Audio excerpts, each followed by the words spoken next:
Kalau yang di surah Ali Imran ayat 173 itu hanya hasbunallah wa ni'mal wakil. Ni'mal maula wa ni'man nasir itu di ayat yang lain, Bu. Ada, tapi di ayat yang lain. Ya, jadi ni'mal maula wa ni'man nasir ada tapi di ayat yang lain. Kenapa? Ya, tidak apa-apa. Saya kalau doa nggak langsung gitu, nggak langsung sampai lima maula, lima nasir gitu. Jadi dari dulu kayaknya saya diajarkan. Tidak apa-apa, tidak apa-apa. Gini, jadi kita baca hasbunallah wa ni'mal wakil cukup. Tambahan ni'mal maula wa ni'man nasir juga nggak ada masalah karena dia ada dalam Al-Quran juga tapi di ayat yang lain. Nah, jadi gini kalimatnya gini, Bu. Hasbunallah wa ni'mal wakil cukup. Ditambah ni'mal maula wa ni'man nasir silahkan, itu ada di ayat yang lain. Saya kira itu. Wallahu a'lam bishawab. Enggak yang lain silakan.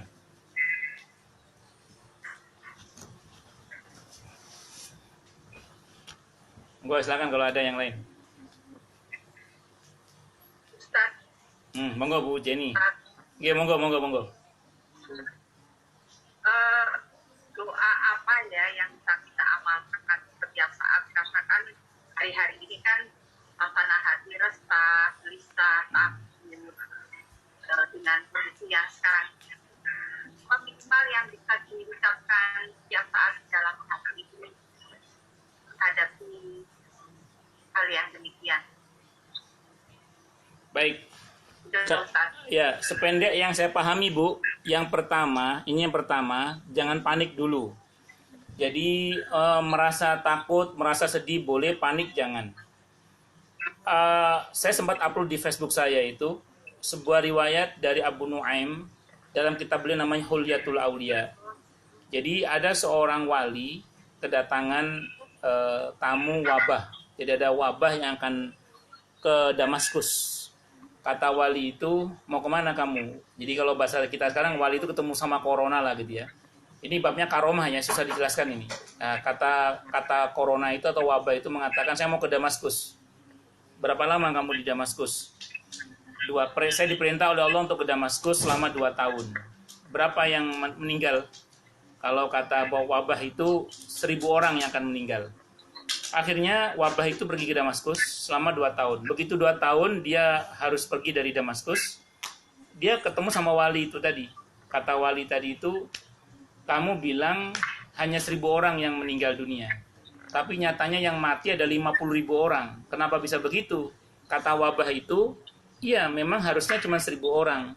Cuman karena mereka panik, jadinya 50.000 orang. Ini memang bukan hadis ya.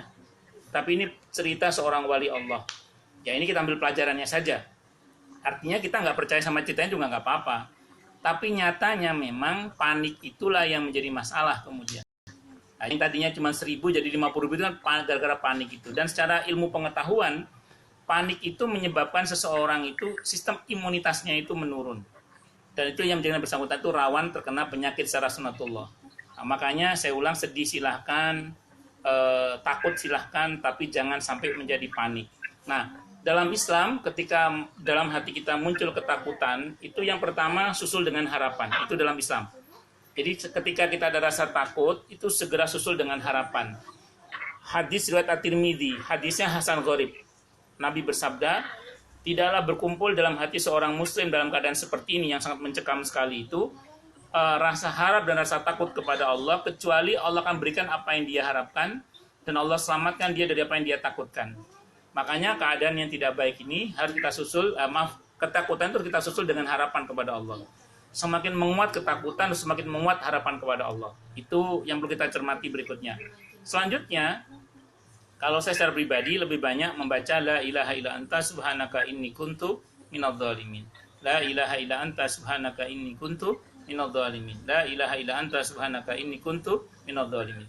Terus pada keadaan tertentu, misalnya kita dengar berita yang tidak baik, ada rasa takut, langsung kita susul dengan harapan, plus jangan lupa baca hasbunallah wa ni'mal wakil. Kalau Bu Nira tadi mau nambah dengan ni'mal maula wa ni'man nasir, nggak ada masalah. Paling tidak adalah daripada hasbunallah wa ni'mal wakil. Terus kemudian yang tidak kalah pentingnya lagi adalah bagaimana kemudian kita ini berusaha untuk ya tadi memperbanyak bersolawat untuk Nabi kita Muhammad Sallallahu Alaihi Wasallam. Saya kira itu bersedekah juga bagus, memperbanyak doa tadi juga bagus, dan begitu seterusnya. Wallahu alam bisawab. Saya kira itu, Bu. Oke, sami-sami. Monggo yang lain silakan kalau ada.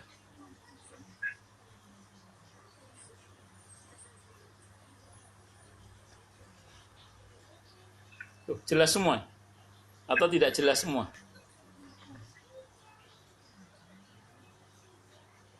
Pak Ustaz, tanya lagi. Iya, Bu. Nih, saya itu kan suka dengerin orang-orang itu suka komplain gitu ya. Komplain, ada musibah, komplain. Kadang-kadang saya mikir, kenapa sih nggak lihat diri sendiri? Apa ini kan musibah ini kan seluruh dunia ya, nggak lihat. Artinya kalau komplain mulu itu sifat iblis ya Ustaz ya.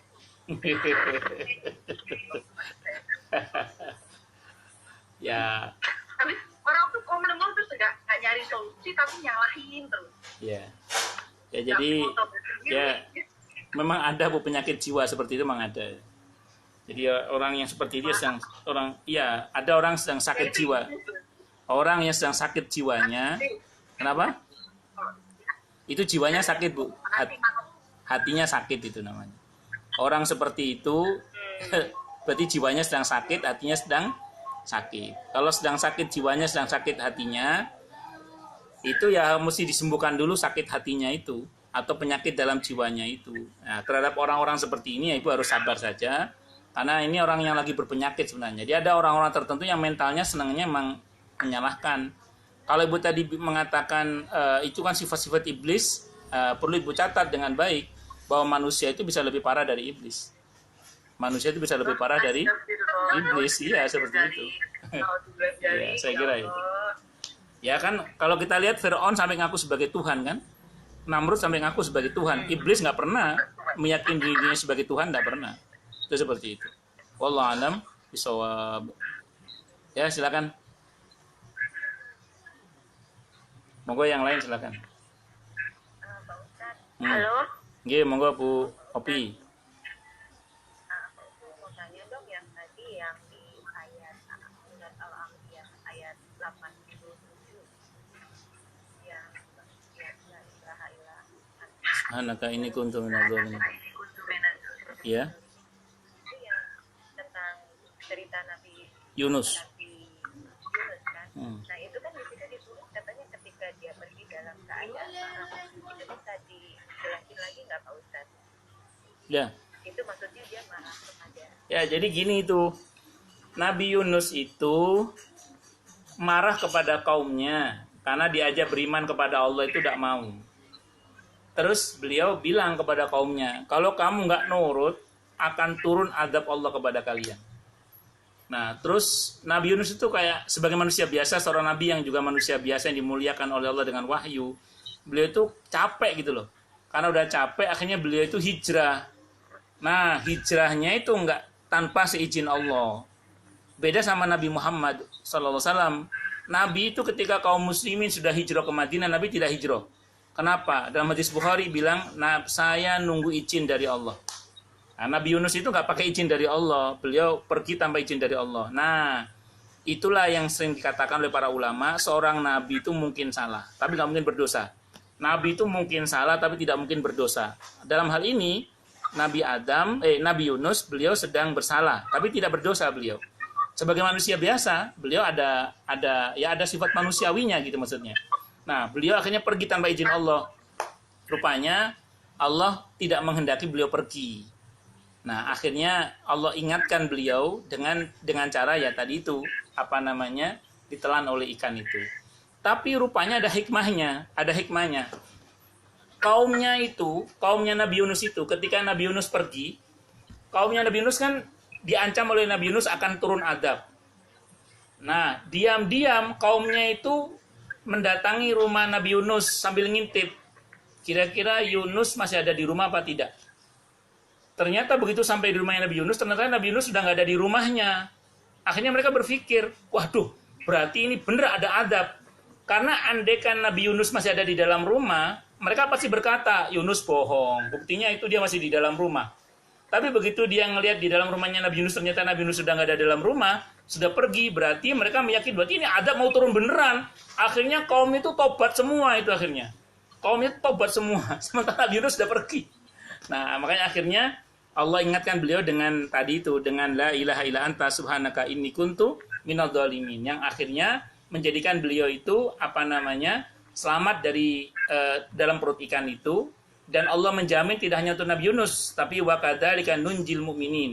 Sebagaimana Yunus, demikianlah kami selamatkan orang-orang yang beriman yang mau membaca la ilaha illa anta subhanaka inni kuntu minadh dhalimin. Sehingga kemudian apa yang terjadi itu juga baik untuk kita melakukannya.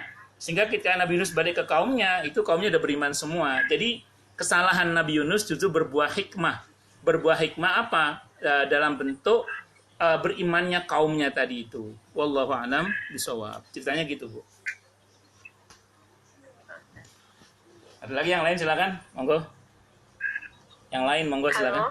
Halo. Halo Pak Ustadz. Monggo. Iya, monggo. Ini di Malaysia apa di Kemang ini, Bu? Di Indonesia aja, saya berlindung di Indonesia saja. Oh, enggak. Iya, monggo silakan. Iya, Pak Ustadz, ini saya mau bertanya mengenai ini Pak Ustadz, mengenai mengenai mekanisme pengobatan. Seperti kita tahu wabah virus seperti ini kan kalau saya dari segi kesehatan, dari ilmu medis gitu, jadi cuma ada dua sebenarnya caranya, yaitu sebagai preventif dan kuratif. Apa itu, Bu? Infeksi virus seperti ini. Nah, salah satunya adalah kuratif yang saat ini sedang lagi banyak dikembangkan. Langsung orang berbondong-bondong berbagai negara mengembangkan vaksin, yaitu sebagai salah satu metode kuratif untuk pengobatan wabah virus seperti ini. Nah, saya tahu juga di beberapa bagian masyarakat juga memang ada yang tidak setuju, bahkan muslim pun beberapa muslim tidak setuju untuk diberikan vaksin. Nah, sebenarnya bagaimana sih hal ini dari pandangan Islam itu sendiri seperti apa gitu? Karena memang setahu saya dari segi keilmuan medis itu memang ya hanya dua obatnya. Nah, kalau nggak pencegahan dengan membuat vaksin, ya yang satu lagi ada kuratif, ya kalau udah terkena baru diberikan obat. Gitu. Di surah An-Nahl surah ke-16 ayat 43 Allah berfirman fas'alu ahla dzikri in kuntum la ta'lamun. Bertanyalah kalian kepada ahlinya kalau kalian tidak tahu. Islam itu sangat menghargai ilmu pengetahuan. Makanya ketika kemudian seseorang itu mengalami sebetulnya sakit atau kondisi seperti sekarang ini, maka pendekatan ilmiah sangat dibutuhkan. Kalau saya secara pribadi terkait dengan masalah ini ya saya setuju, saya termasuk yang sangat setuju untuk diadakan vaksinasi, karena dengan izin Allah tentunya insya Allah kita bisa terselamatkan dari virus yang ganas ini. Tapi untuk konteks-konteks yang lain yang sekiranya tidak seganas ini, maksud saya mungkin orang bisa berbeda pendapat ya, dan beda pendapat itu sah-sah saja. Saya juga tidak mungkin memaksakan orang lain untuk sama dengan saya. Cuman sependek yang saya pahami, Islam sangat menghargai ilmu pengetahuan. Walaupun ilmu pengetahuan itu tetap dalam koridor, saya ulang, dengan izin Allah Subhanahu wa Ta'ala. Karena kita tahu dalam ilmu pengetahuan pun relativitasnya juga sangat kental sekali. Saya kira itu, Bu, ya. Wallahu a'lam bishawab. Ada lagi yang lain, silakan. Terima kasih Pak Ustadz. Sami-sami, Bu, sami-sami. Sudah ketemu nggak vaksinnya itu, Bu? Lagi dikembangkan. Calon vaksin itu pasti ada, selalu akan ada kan kalau udah ada itunya. Cuma masalahnya kan ini seberapa efektif, terus kemudian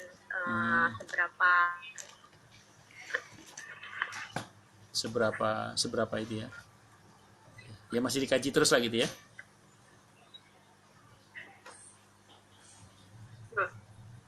Ya monggo silakan, ini orangnya kemana ya?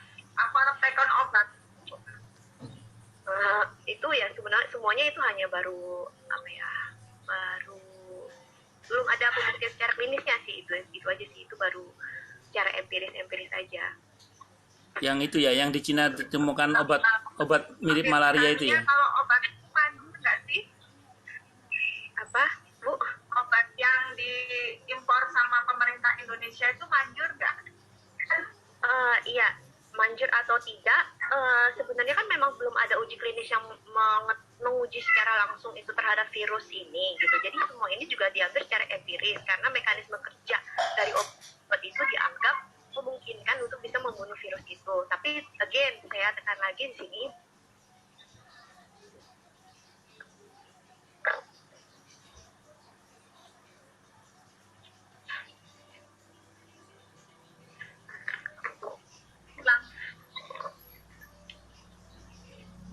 kerja gitu Bu. Jadi kalau di saat di dalam kondisi di mana kita tidak punya obat sama sekali di seluruh dunia untuk mengobati suatu penyakit, ya inilah yang pendekatan empiris inilah yang akhirnya diambil gitu.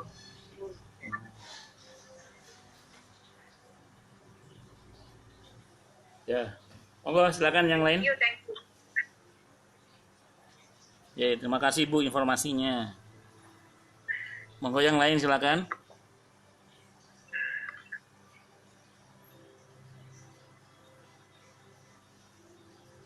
Oh, jelas semua ini atau tidak jelas semua?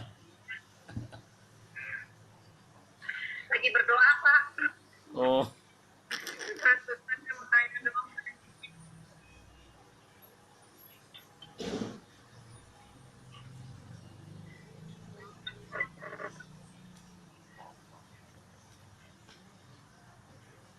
Mau tanya apa ya?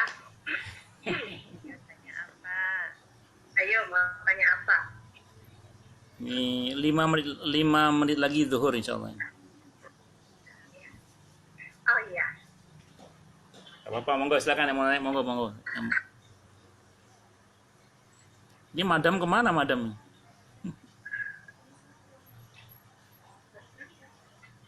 Madam ada Pak. Oh iya. Ini pesertanya 14 orang Pak. Oh iya, masya Allah. Iya. Butis, Ya, sebentar lagi Butis- dipersilakan makan ke meja Butis- makan masing-masing. Butis nggak ikut ya Butis itu?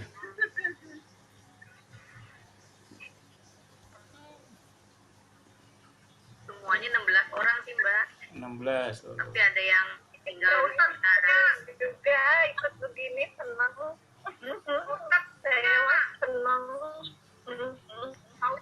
Ya. Mau nanya ya Mak. Ya, ya. Ya, silakan. Tapi kalau umpama wabah virus ini sampai dengan bulan puasa, apa yang kita lakukan Ustaz? Kalau Sampai di rumah masing-masing. ya, kalau saya secara pribadi itu tetap mengambil sikap tetap berpuasa ya. Tetap berpuasa. Adapun kemudian kita beraktivitas di luar rumah yang kemudian ada keadaan tertentu yang menuntut kita terpaksa harus minum misalnya, ya sudah minum saja nggak apa-apa. Dan kita ganti di hari yang lain. Kan Qur'annya mengatakan begitu di surah Al-Baqarah 183 sampai 184 itu Allah menegaskan kan faman kana minkum maridon aw ala safarin fa'iddatun min ayyamin ukhar. Apabila kalian sakit atau dalam perjalanan maka gantinya itu di hari yang lain puasanya. Jadi tetap puasa saja menurut saya, tetap sahur, tetap berpuasa.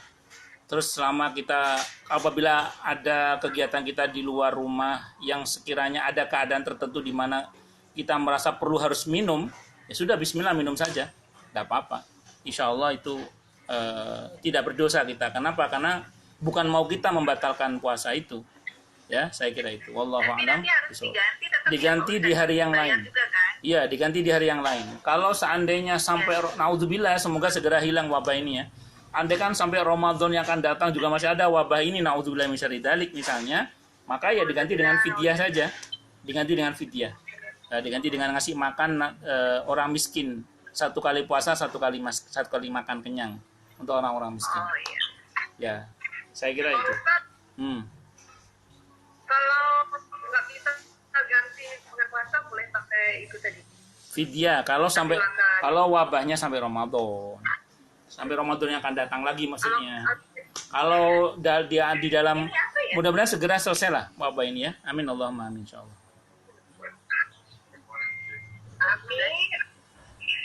Amin insyaallah. Ada lagi yang lain silakan. Atau cukup dulu? Oke. Ya, siapa yang mau nanya? Saya. Oh, Mama Tristan ya, suaranya bener. Betul, banyak yang kan boleh mendampingi ya. Oh ya, terus Terus sampai meninggal pun nggak tahu mungkin dimandikan atau enggak. Kayaknya keluarga ini juga nggak bisa melihat. Tadi dikubur aja mereka. Itu gimana ya? tentu dari pihak keluarga harus berusaha memerintahkan pada pihak rumah sakit untuk memandikan jenazah tersebut. Walaupun memandikan jenazahnya itu mungkin dengan menggunakan jarak jauh, seperti misalnya disemprot pakai air dari jarak jauh misalnya, atau menggunakan zat-zat tertentu yang sekiranya itu membunuh virus. Mengenai pengkafanannya, kalau memang tidak berani mengkafan secara langsung, ya bisa dibungkus dengan apa yang bisa dibungkus, termasuk dengan plastik misalnya terlebih dahulu, dilapisi dengan plastik terlebih dahulu, baru kemudian dikafani. Intinya apa yang terjadi pada mayit itu upaya-upaya zahirnya tetap harus dilakukan, dan yang terpenting bagi keluarga adalah bagaimana setelahnya mendoakannya itu yang terpenting sebenarnya, mendoakannya itu. Kalau mengenai proses pemakamannya itu percayakan saja kepada rumah sakit, tapi keluarga mesti berpesan tolong mandikan jenazah keluarga ini, terus kemudian dan dikafani dengan cara yang baik, walaupun mungkin cara mengkafaninya dengan cara awalnya dibungkus pakai plastik terlebih dahulu misalnya, karena yang saya tahu kan khawatir penyebarannya itu, sehingga kemudian jenazah itu biasanya setelah dimandikan itu diplastiki gitu, yang saya tahu kan seperti itu. Iya. Ditutup plastik, ya di plastik. Ya nanti di luar, iya, nah makan kemudian setelah itu dikafan seperti biasa dan dimakamkan. Ya, yang terpenting adalah mendoakannya setelah itu, yang terpenting itu. Wallahu a'lam bishawab. Kalau tidak dimandikan tidak apa-apa ya Pak Ustadz? Kenapa? Untuk ini kan jenis mati syahid akhirat ya, bukan syahid perang ya. Jadi tetap harus dimandikan sebenarnya. Tetap harus dimandikan.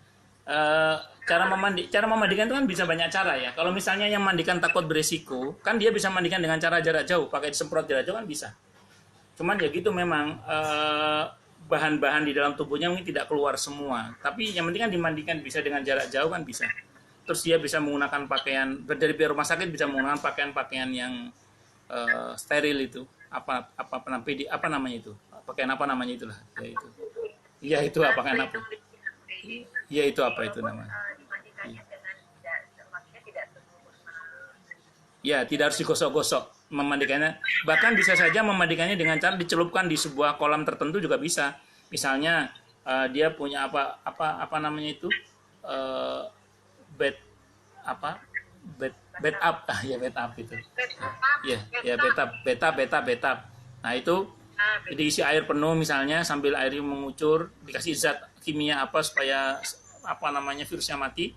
Dalam jarak tertentu dia dicelupkan aja ke dalam air itu, diangkat, udah selesai memandikannya, dimasukkan ke dalam plastik, terus dikafani dengan menggunakan pakaian yang tadi itu, standar kesehatannya tadi itu. Saya kira itu. Allah alam bisawab. Ya tentu. Bisa dibalik ya Pak Ustadz ya? Kenapa? Mandiin kalau disemprot kan berarti depannya doang dong. Belakangnya nggak dimandi. Kalau kayak kita kan kasih sabun kalau kita dia nggak bermasalah kan. Iya. Ya kan. Tapi cuma disemprot aja gitu, nggak masalah. Tidak ada masalah. Karena kami juga terpaksa kan. Mantap juga terpaksa. Kalau di bawah itu bisa madam, dengan cara disemprot dari jarak jauh bisa. Dimiringkannya dengan menggunakan kayak semacam alat-alat tertentu yang bisa dibuat, saya kira itu untuk dimiringkan jenazahnya ke sana kemari, saya kira bisa. Dengan jarak jauh itu bisa. Yang terpenting itu kan di airnya itu loh, dikasih zat kimia apa supaya virusnya mati. Terus kemudian orang yang memandikannya juga pakai baju pengamanan yang lengkap, jangan tidak lengkap, itu seperti itu. Dipesankan aja ke rumah sakitnya itu. Itu seperti itu. Tapi mudah-mudahan kita semua, keluarga kita selamatlah dari virus corona ini dan penyakit-penyakit yang lain. Sehat walafiat, panjang umur, mubarakah, amin. Amin. Allahumma amin. Ada lagi sebelum saya tutup?